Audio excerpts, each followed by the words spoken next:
What's up, Taiwan? I'm Liao with news from here in Taiwan and around the world. Taiwan's military says it plans to conduct live fire exercises with the country's brand new M1A2 Abrams tanks in June. The military says it's also planning a ceremony to formally place the tanks into service sometime in the second half of this year. Taiwan's army received the first batch of 38 tanks in December last year, and a second batch of 42 tanks should arrive next month. In total, Taiwan purchased 108 of the advanced Abrams battle tanks from the U.S. in a deal worth roughly $1.2 billion. Taiwan's Coast Guard says that since 2022, it has driven out more than 3,600 illegal Chinese fishing vessels that have crossed into waters near Taiwan. Every year, starting in May, a fishing ban is enforced in waters around Taiwan by both China and Taiwan. Taiwan's Coast Guard says that since this year's ban was put in place, Chinese fishing boats have repeatedly sailed into the restricted area. The Coast Guard says water cannons were used to drive out the vessels. Since Xi Jinping came to power as China's leader in 2012, he has aimed to root out corruption in the government and the military. But what does that corruption look like, and how does it function as a part of the system? To find out more, Jaime Ocon spoke to GlobeSec Associate Fellow Bryce Barros. In the past couple of years, we've seen at least a dozen PLA officials and high-ranking government officials get purged as part of this effort from Chinese President Xi Jinping to manage corruption. Let's first start off with painting a picture. How big of a problem is corruption in the PLA?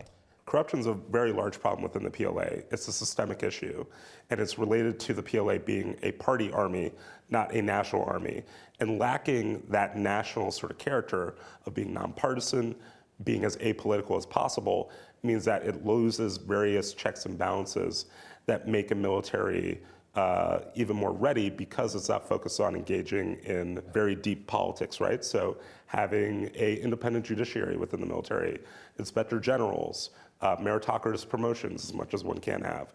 Those are all things that get impacted by not having corruption, or rather are products of not having a corrupt system. And whereas the PLA doesn't have all that because it is a part of the CCP itself. Now, Bryce, I want to get your reaction on this report that was released in March from the Office of the Director of National Intelligence. It says that in some parts of China, up to 65% of military officials have accepted bribes or engaged in graft. What do you make of those numbers? I think that that's fairly accurate. It's probably higher in some different places. Once again, to get into the party, to operate within it, you need to be able to do all the Darwinistic political things that come along with working in a non-transparent system. Backstabbing, bribery, blackmail. I think you could, another good illustration for this would be, think about what happens at Beihai every year when the party gets together to meet in August, and the sort of backhand sort of like negotiations that people on the Politburo and whatnot need to go through to make deals. So, hey, I want to be able to have this secretary or what have you in this particular role here. Well, I have this dirt on you because you did this thing in the past, and being able to sort of like work those different sort of things related to corruption to make that happen. That's similar to what happens in the PLA as well. Because once again, the PLA is a part of the CCP, and that's a part of the way that the CCP does business. So I think for people, watching, when they think of, corruption, it's like, okay, well, of course, you want good eggs in your military. You want X operation done. It's going to get done by people in the military. But I want to draw it out to comparisons to other conflicts. It's Ukraine and Russia's decision to invade. Can you talk a little bit about the issue with a leader either surrounding themselves with yes men or surrounding themselves with people that are just loyal to that person, and that maybe the security of the country? So that can manifest in a bunch of different ways, right? Related to how that went wrong for the Russians within their initial full-scale invasion of Ukraine in 2022. Having yes men around you means that you're not willing to hear hard truths about whether or not your forces have the readiness levels that they need. That also can impact command and control, right? So for example, there were interviews with Russian soldiers when the invasion, full-scale invasion was initially happening, where they didn't think that they were actually invading Ukraine. They thought it was just a training exercise because it was a training exercise until people realized, hey, we crossed the border. Those are little sort of examples of where that sort of level of corruption and also lack of having meritocratic promotions, and then having very top-down command structures, right, where you don't have non-commissioned officers, small unit teams, feel empowered to be able to make very strategic, not sometimes strategic, but operational level decisions in combat that really impact the ability of a country to fight back, right? I mean, all those things are part of the reason why Ukraine was able to fight back effectively, why the Russians were easily stymied in some ways. And ironically, in places where the Russians didn't have those issues. That was Bryce Barros, Associate Fellow at GlobeSec. Taiwan's former President Tsai has offered up her view on the mass recall campaigns against legislators for the first time in public. This is part of the democracy. That is the third branch of the democracy, that is the republic. Ask why they are so enthusiastic about participating. And of course, my answer is that they like to do that after decades of authoritarian rule. But there is something inherent and deep in their mind, that is, they want to make sure Taiwan is okay, because there's a threat from across the strait. Tsai was speaking after delivering a speech at the University of Cambridge, part of her multi-day tour of the UK, which she is visiting in a private capacity. On Saturday, she visited SOAS, University of London, where she met with Taiwanese students and the head of the Center of Taiwan Studies, one of Europe's leading schools researching Taiwan. Labor groups in Taipei are calling for an end to the 12 to 14-year time limit for migrant workers to stay in Taiwan. Walaupun pekerja perawat dapat memperpanjang hingga 14 tahun jika memenuhi sistem penilaian, namun kenyataannya batasan masa kerja tetap ada dan tidak berubah secara mendasar. Migrant workers in Taiwan are currently only allowed to stay for a certain number of years before they must return home, a system which prevents long-term settlement in the country. Activists are also demanding reform of a scheme that allows longer-term settlement, saying that the conditions to qualify are too challenging.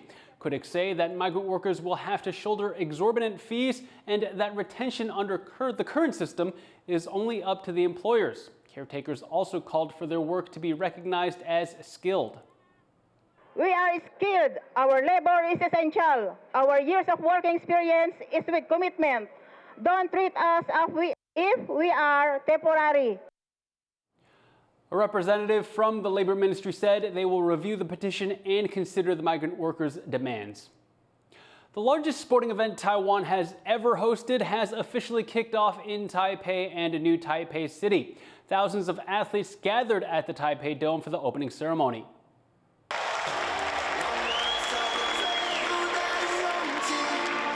Sports beyond age, life without limits. The 2025 World Masters Games have arrived in Taiwan. The global sporting event has attracted over 25,000 athletes from 100 countries to Taipei and New Taipei City. And on Friday evening, athletes gathered at the Taipei Dome for the game's opening ceremony. I'm from Tahiti and competing golf. U.S., Chicago area, we compete in judo. I am Mary, I'm 66 years old and I come from South Africa, Johannesburg, and I play field hockey. So does all my teammates, and they're all the average age, 60 years and older. As this year's event's slogan suggests, age is nothing but a number at the World Masters Games.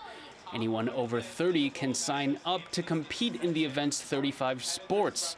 Some athletes here are testing the limits of time, like the world's oldest badminton player Liao, who is 104 years old. The night opened in grand fashion with performances by the likes of Taiwanese indigenous singer Bao and indigenous performance group Nangwak.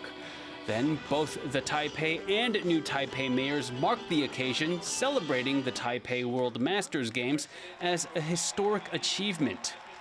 2025双北世界壮年运动会是亚洲首场世界壮年运动会，参赛人次也突破我们历年国际综合性运动赛会的纪录。双北世壮义是历年来规模最盛大的国际赛会。 5 guests of honor officially kicked off the games, including Taiwan's Olympic gold medal boxer Ling Yuting and NVIDIA founder and CEO Jensen Huang, who is Taiwanese American. Unlike the Olympics, athletes don't represent countries at the World Masters Games. There are no borders and no limits. It's an event that's more about having fun and connecting with others, as sports should be. Luffy Li, Eason Chen, Sandy Chi, and Leslie Liao for TaiwanPlus. A 105-year-old Thai athlete has won gold at the World Masters Games in Taipei. Sawang Janpram is the oldest competitor at the Games. On Sunday, he participated in the javelin throw and the 100-meter dash, where he is the only person competing in the 100-plus age group. Meanwhile, 99-year-old New Zealand athlete Alan Martin also won gold in the same 2 events after competing as the sole athlete in the 95-plus age group. A university in France is bringing Taiwan to its students thanks to an elective course that is unique in the country. John Van Trieste takes a look inside. Here in this Paris classroom, a lecture unlike anything you'll find elsewhere in France is underway. Under the guidance of Pingdong County native Liao, these students are picking up a piece of Taiwan in the form of one of the country's major languages. Just what to call this language can be a bit contentious. On the official wall of languages offered, this university, in Alco, just uses the word Taiwanese, though others might prefer a range of names, from Taiwanese Taigi to Taiwanese Hokkien to Hoklo or Minnan. But whatever name is used to refer to the language, it is the ancestral tongue of much of Taiwan's population. And in the 5 years since this course opened, over 400 students have taken it as an elective course as part of a degree in Mandarin Chinese. For some, the reasons are very personal. 大家好，我是Claire， 我伫巴黎，我是东方语言甲文化学院的学生。我的妈妈是台湾人，我的爸爸是法国人。 Claire didn't grow up with this language, but hopes studying it will help her better connect with her Taiwanese mother. Though Taiwanese Taigi belongs to the same language family as Mandarin, even students with the requisite 3 years will find plenty of fresh challenges. For one thing, there are around twice as many tones to master as in Mandarin. And unlike in Mandarin, what you see isn't what you get. Within words and phrases, tones swap positions according to an intricate set of rules that come naturally to native speakers, but which learners must master. Those who take the plunge are rewarded, though.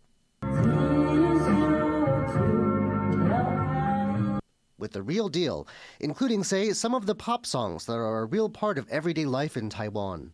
But giving students here this special peek hasn't been simple due to sensitivities over anything called Taiwanese, given China's claims to Taiwan.